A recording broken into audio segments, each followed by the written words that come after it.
सामाजिक रूपान्तरणको विषयमा सरकार कति लागि परेको छ, यस्ता साहित्यकारहरूको विषयमा बोल्छ कि बोल्दैन, र दलित गैर दलित साहित्यकारहरू लगायतका अन्य सरकारवाला निकायहरूलाई सरकारले के गरेको छ, यो सामाजिक विभेदको अवस्था कस्तो छ माननीय ज्यू? चिसो चुलाको कुरा होला, बाल्किन समको मोटो छ कि पातलो छको कुरा होला। आज यही हलमा 5 जना महिला मात्रै हुँदा त हाम्रै धर्म समाज राजनीतिकै एउटा त होला नि, मञ्चमा 1 जना पनि महिला नहुँदा मलाई पनि कस्तो भइरहेको छ त होइन। त्यसैले मलाई अब सबैभन्दा चाहिँ 2067 सालमा अन्नपूर्ण पोस्टमा मेरो एउटा आर्टिकल आएको छ। त्यो चाहिँ रुकुमको नरसंहार पछाडि आएको आर्टिकल हो। जात व्यवस्थाको जन्जिरतासँग जोडिएको छ। आज पनि नवराज विश्वकर्माहरू मारिरहँदा हाम्रो साहित्यले भेट्दैन, हाम्रो समाजले पनि भेट्दैन, हाम्रो राजनीतिले पनि भेट्दैन, र हामीले भ्रम पनि नराखौँ। हामी खत्रै देश देवभूमि के भन्ने विश्वको 200 देशमा सबै कोणबाट तन्नम गरिबीकोमा किन परेको हामीले बदलिनुपर्छ। किनकि हिजो विश्वकर्माले एउटा पेसा गरेर एउटा होटल पनि चलाउनु नपाएको कुरा हो। हिमाल म्यागजिनमा धेरै अगाडि, सम्भवतः 15 वर्ष अगाडि दमकमा एउटा परिवारले राम्रो होटल चलाएर त्यहाँ सबैले खान्छन् भनेर आएको थियो। त्यो आफैमा नेपाली सामाजिक विज्ञानको त्यो ठुलो क्रान्ति हो। साहित्य मात्र एउटा यस्तो सेक्टर हो जसले यो समाजलाई साँच्चै रूपान्तरण गर्छ, र अन्तिम सत्य राजनीति नै हो। यसको रूपान्तरण निकै ठुलो छ। आज नेपाल बार एसोसिएसनको अध्यक्ष महिला छैन। हामीले राष्ट्रपति, प्रधानमन्त्री, प्रधान न्यायाधीश, सभामुख पायौँ। त्यो राजनीतिक सुनिश्चितताले हो, कसैको रहरले होइन। आजको 50 वर्ष पछाडि बाहुनको सन्तान हुनुको पीडा भनेर साहित्य आउँछ। मेरो पुस्ताले 3000 वर्ष यस्तो अपराध गरेछ भन्ने साहित्य आउँछ। कोही छ भने त्यो क्षेत्रले नोबेल पुरस्कार जित्छ। आज यही किताबमा मैले त्यति बेला चाहिँ राखेको थिएन, ल यही किताबमा हेर्नुहोस्। पहिले त हामीले के बुझ्नुपर्छ भने यो देशमा उपाध्याय छ, जैसी छ, कुमाई छ, खत्री छ, छेत्री छ, ठकुरी छ। ठकुरी र छेत्री जन्मे पछाडि हमाल बन्छ। राज हमालको फ्यान हो, तर ठकुरीले कसेडीको ठकुरी मान्दैन। त्यसपछि 10 नामी छ, अहिले खसारे भएर सजिलो होइन। सत्तासीन जाति भनेर बाहुन छेत्रीलाई आरोप लागिरहँदा पनि समानुपातिकमा सबैभन्दा बढी सङ्ख्या आरक्षण खसारेले पाएको छ। स्वीकार्नुहुन्छ? चित्रबहादुर केसी उप प्रधानमन्त्री आरक्षणबाट भएको, कमल थापा उप प्रधानमन्त्री आरक्षणबाट भएको, सुजाता कोइराला आरक्षणबाट भएको, मिनेन्द्र रिजाल र प्रकाशन मत पनि आरक्षणबाट भएको। समानुपातिक प्रणालीमा खसारेलाई पनि छुट्याएको कारणले त्यो आरक्षण हो। यसमा हामी बस नगरौँ, ठिकै छ, नगरौँ। अहिले पनि समानुपातिक भनेको दलित र महिलाको मात्रै बुझाइ छ, होइन। मेरो पार्टीको 16 जना खसारे महिला समानुपातिक छ। खसारे पुरुष पनि हुनुहुन्छ, अन्य जाति जनजाति पनि हुनुहुन्छ, थारू हुनुहुन्छ। यो समावेशिताको कुरा हो। यहाँ अघि पूर्ववक्ताले अत्यन्त राम्रो तरिकाले एउटा बोलाउनु भएको छ। यो साहित्य हो, सम्पत्ति हो। तपाईँलाई म फेरि भन्छु, क्रिटिकल हेर्दा त्यति बेला देवकोटाले क्रान्ति गरेको होइन। म देवकोटालाई मान्छु, दक्षिण एसियाको हुन्। छेत्रीले खुट्टा ढोगो भन्ने मात्रै कुरा छ क्या। यो त विश्वकर्माले, यो त देवकोटाभन्दा 5 गुणा बढी हो। भित्र के हो होइन क्या, शीर्षकै 5 गुणा हो। मैले त्यति बेला अन्नपूर्ण पोस्टको अहिले अर्काइभमा भेटिन्छ, म त्यो सुर्खेत गएको बेलामा उपाध्याय फ्रेस हाउस देखेपछि मेरो पनि ठुलो होइन। जसले कुखुरा छुनै नहुने चाहिँ उपाध्याय फ्रेस हाउस चलाइरहेको छ है। तर पर्साई चाहिँ जुत्ता व्यवसाय मार्सँग छ। जुन वर्णाश्रमशाले छेत्रीले राजकाज भन्थ्यो, त्यो ब्राह्मण त अहिले सेनापति भइरहेछ। तर अर्को जतिसुकै गरे पनि 37 सालमा बोर्ड फर्स्टै भए पनि रसाइलीहरूलाई अहिले पनि छुवाछुत गरिन्छ। त्यस कारणले त्यति बेलाको मेरो आर्टिकलको पनि थियो। मलाई ठ्याक्कै यो हाम्रो गङ्गा प्रसाद भेटवालजीलाई बधाई दिन्छु। एउटै दिमाग चल्यो। मेरो दिमाग चल्नुभन्दा त्यो आर्टिकलको ग्राभिटी भन्दा उहाँको यो किताब महत्त्वपूर्ण छ। भित्र कन्टेन्टमा गयो होला होइन। यहाँ ठुलो जाति र सानो जाति छ। अहिले चाहिँ कथित उच्च जाति र कथित निम्न जाति लेख्नुपर्छ है। साहित्यमा त्यो भयो भने त्यो विस्थापित हुन्छ। त्यो तपाईँले राम्रो गर्नु खोज्दा अर्को अपराध हुनसक्छ। यो लिखित कुरा हो है। राम्रो गर्नु खोज्दा राम्रै गरेर होइन एकदम तपाईँले त होइन तपाईँ जतिको आइमै चाहिँ अगाडि बढेको म देख्न चाहन्छु भन्दा त्यहाँ अन्याय भयो है। आजको युगमा चाहिँ उसकै गाडीमा चढेर आउने, उसैले भर्खर खाजा खुवाएको छ, अस्ति उसले भर्खर 2 लाख ऋण पनि दिएको छ, साह्रै राम्रो छ यार मेरो माडे साथी भन्दा अन्याय भयो है। मेरो प्रिय मारवाडी साथी दुःख सुखको भन्नुपर्छ आजको युगमा है। कानुन लाग्छ है। किनकि जुन देशहरूले विकास गरे कफी विदाउट मिल्क भन्ने ल्याङ्ग्वेज कोड पनि गरेको देशहरू छ। कसैलाई ब्ल्याक कफी भनेर असर पर्छ भने दुध बेगरको कफी खाएको छ। आज त्यही शब्दले फेरि अन्याय दियो भने के हुन्छ? खुट्टा भए जतिवटा पनि जुत्ता पाइन्छ भने के बुझिन्छ? भेटवाल बुझिँदैन, परिवार बुझ्दैन, पुरुष जान्दैन, महिलामाथिको अन्याय बुझिन्छ। आजको त्यो युग होइन। अस्तिसम्म सुदूरपश्चिममा डलरहरूले यो म्युनिसिपलिटीको बारेमा बढी गर्यो। हाम्रो त सुन्दर सुदूरपश्चिम। आज कानुन छ, राख्न पाइँदैन। आज राख्नु पाइँदैन। पछाडि त्यहाँ बलात्कार भयो, घरको पछाडि राखियो महिलाहरूको म्युनिसिपलिटीको बेलामा। हाम्रो संस्कृति जोगाउने भन्दै सर्पले टोक्यो, जाडोले समस्या पार्यो। आज त्यो छैन। आज त्यसरी राख्नु कानुन आकर्षित हुन्छ। अब फेरि मेरो आर्टिकलमा जान्छु। त्यहाँ मैले परियार क्याफेको कल्पना गरेको थिएँ, पासवान स्विट्सको कल्पना गरेको थिएँ, विश्वकर्मा भोजनलाईको कल्पना गरेको थिएँ, मिजार झोल मोमोको कल्पना गरेको थिएँ। यसले चाहिँ अर्थ सामाजिक राजनीति, भर्खर हामी सामाजिकबाट राजनीतिमा मात्रै आएको छ, अर्थ राजनीतिमा पुगेको छैन। यो पुस्तकले चाहिँ अर्थ राजनीति पनि कुरा गर्यो, आर्थिक रूपमा सस्टेनेबल। यहाँ अन्तर्जातीय पनि छैन। अन्तर्जातीय भनेको दलित र खसारेको मात्रै होइन, यहाँ थारू र विश्वकर्माको विवाहको पनि कुरा छ। गजब, ग्रेट।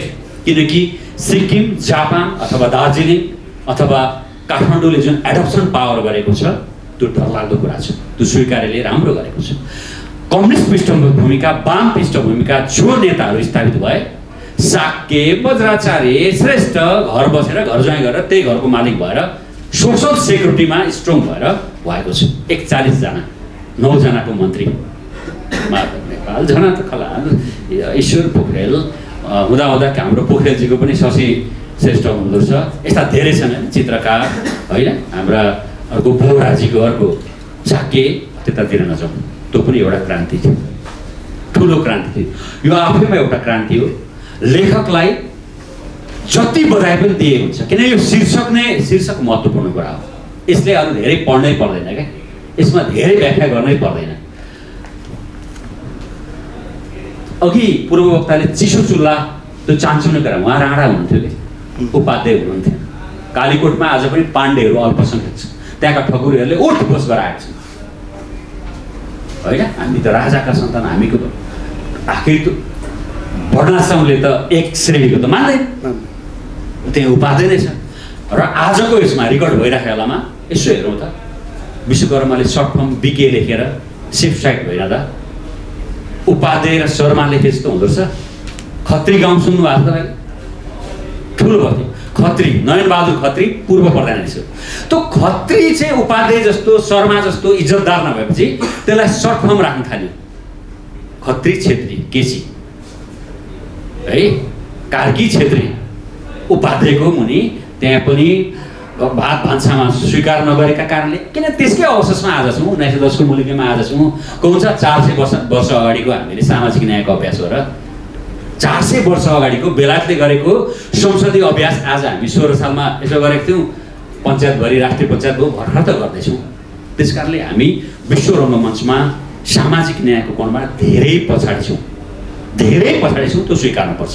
र नेपालको विकास, समृद्धि, सुशासनको बाधक जाति विभेद, जाति हिंसा हो भनेर कसैले लेख्न बोल्न सक्दैन भने अझै 50 वर्ष पछाडि पुग्छौँ।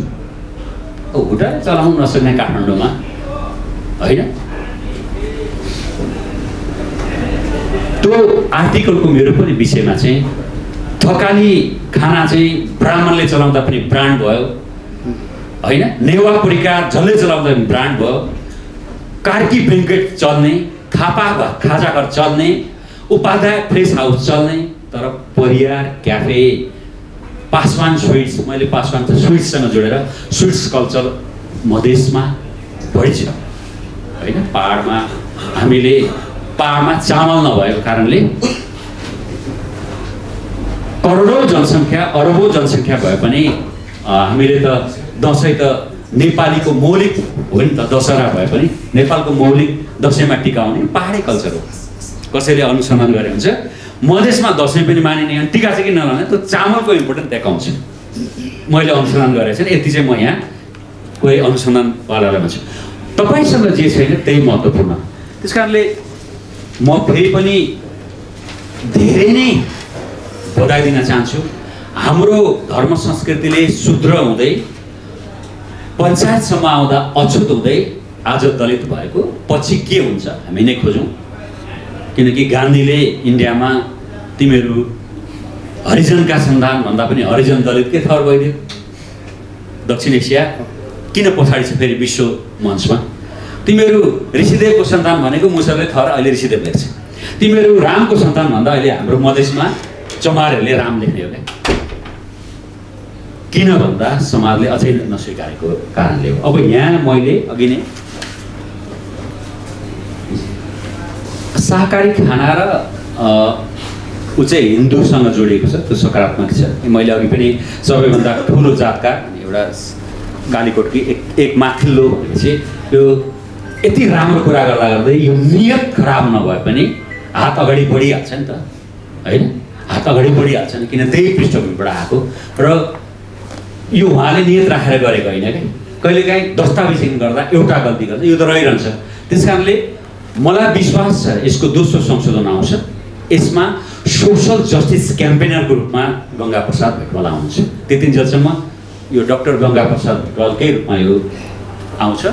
फेरि पनि म बधाई दिन चाहन्छु। म यही कार्यक्रमको महत्त्व बुझेर नै यहाँ मैले आएको, मैले लेखक नचिनेर यो किताब चाहिँ मैले पढेको छु। यसको टोटलमा राम्रो ग्राभिटी छ, व्यवसायमै जोड्नु खोजेको छ, सबै कोणबाट स्ट्रङ छ र मलाई थाहा छ यो कार्यक्रमको ग्राभिटी नेपालको मूलधारमा नपुग्दा कान्तिपुरको कोसेलीमा यसको समीक्षा नआउँजेलसम्म, अन्नपूर्ण पोस्टको शनिबासरी परिशिष्टाङ्कमा नआउँजेलसम्म, नागरिकमा नआउँजेलसम्म, नयाँ पत्रिकामा नआउँजेलसम्म, किनकि आज पनि मूलधार ढलेको छैन, त्यहाँ ल्याउन मैले सब प्रयास गर्छु। आवश्यक छ। यति ठुलो राष्ट्रको लगानी भन्दा व्यक्तिले गरिरहेको कुरा महत्त्वपूर्ण छ। जसरी महिलाहरूलाई आज पनि विभूति स्वीकार्न नसक्ने यो राज्य, खसारेकै महिला योगमाया नेउपानेलाई आज पनि विभूति स्वीकार्न नसक्ने यो राज्यले विशेनगरजीलाई त कसरी स्वीकार्थ्यो? यदि विशेनगरजीलाई यो राज्यले स्वीकारेको भए दक्षिण एसियाको सहकारीका प्रवर्तक हुन्थे विशेनगरजी। विशेनगरजी पृथ्वीनारायण शाहको सल्लाहकार मात्र होइन, सहकारीको प्रवर्तक हुन्। हामीले जवान सिंह गुरुङलाई जुन क्याबिनेटमा हुनुहुन्थ्यो, सम्भवतः बिपी कोइरालाको क्याबिनेटमा होला, यो सहकारीको उहाँलाई पायनर भनिन्छ। तर सम्झिनुहोस् त, खास पायनर विशेनगरजी हो कि होइन? विशेनगरजी जतिसुकै दक्षिण एसियाली अब्बल भए पनि जात व्यवस्थाकै कारण उनलाई ओझेल बनाइएको। बखतवीर बुढा पृथ्वी भन्ने यो एसियाली स्ट्यान्डर्डका सङ्गीत सर्जक हुनुहुन्थ्यो। यो श्रीमान गम्भीर नेपाली भन्ने जुन चक्रपाणी चालिसे हामीले कोर्समा पढ्यौँ, लाख टिकट पनि आयो, तर उनले त्यो रचना भर्नुभन्दा 4 वर्ष अगाडि नै बनेको यो वीर रसको यो श्रीमान गम्भीरलाई शब्द झिकेर त्यो म्युजिक सुन्नुहोस् त। यो म्युजिक पछाडि बेलायतमा राष्ट्रिय धुन बनेको एउटा दमाईको छोरो भएको कारणले हुलाक टिकट पनि नहटाउने तपाईँ हाम्रै राज्य हो। त्यस कारणले सशस्त्र जनयुद्ध पछाडि एउटा ठुलो क्रान्ति भएको छ। दक्षिण एसियामै महिलालाई बाध्य बनाइएको कारण 33% महिलाहरू संसदमा सुरक्षित छन्। 47 सालमा महिलाहरूलाई सुरक्षित गरिएको थियो त्यो संविधानले। खत्रै लाग्छ त हामीलाई पनि। त्यस कारणले यो विश्वमै दक्षिण एसियाको नेपाल चाहिँ राजनीतिक रूपान्तरणमा साँच्चै अग्रणी हो। कसैले कल्पना नगरेको, कसैले कल्पना नगरे। यदि मेरिटोक्रेसीले मात्रै यो देशलाई अस्ट्रेलिया अमेरिका बनाउँथ्यो भने कसको शासन थियो? ल बस गरौँ। कसले रसगस गरेको थियो? को थियो न्यायालयमा? को थियो सम्पादक? को थियो कलाकार? को थियो राजा? को थियो प्रणादेश? को थियो सेनाको? महिलाहरू थिए। आदिवासी जनजातिको हालिमुहाली थिए। 60 लाख दलितको प्रतिनिधि थिएन। त्यस कारणले अब हामीले सेल्फ रिफ्लेक्ट गर्ने कुरा छ। त्यस कारणले अधिवक्ता गंगा प्रसाद भेटवालको यो जुन सामाजिक न्यायको योगदान छ, करिब करिब खसारे विभेदकारी शासकहरूको क्षतिपूर्तिको लागि यो उहाँले आफ्नो पुस्ताले जानी नजानी गरेको अहङ्कारी विभेदको यो क्षतिपूर्ति हो। यो साक्षात माफ पाउने खालको पृष्ठभूमि छ। यसलाई म नमन गर्छु, उहाँप्रति कृतज्ञता व्यक्त गर्दछु। यो पुस्तकले अब फिल्मको नाम बनाउन सजिलो हुन्छ, अर्को कृति ल्याउन सजिलो हुन्छ। अनि वास्तविक काठमाडौँमा थकाली खाना, नेवार फुड्स, कार्की ब्याङ्केट जस्तै यस्ता सवालमा स्वयं निम्न स्तरीय जाति भनेर आरोप लगाइएका दलित समुदायले आँट गर्छन्। सत्तारूढ दलको सांसद र सचेतकको हिसाबले यसलाई नीतिगत रूपमा ल्याउन मेरो सत्प्रयास हुन्छ र यसरी अभ्यास गर्यो भने यो सामाजिक रूपान्तरणमा यसले सत्प्रयास गरे भएकाले सब्सिडी गर्नुपर्छ।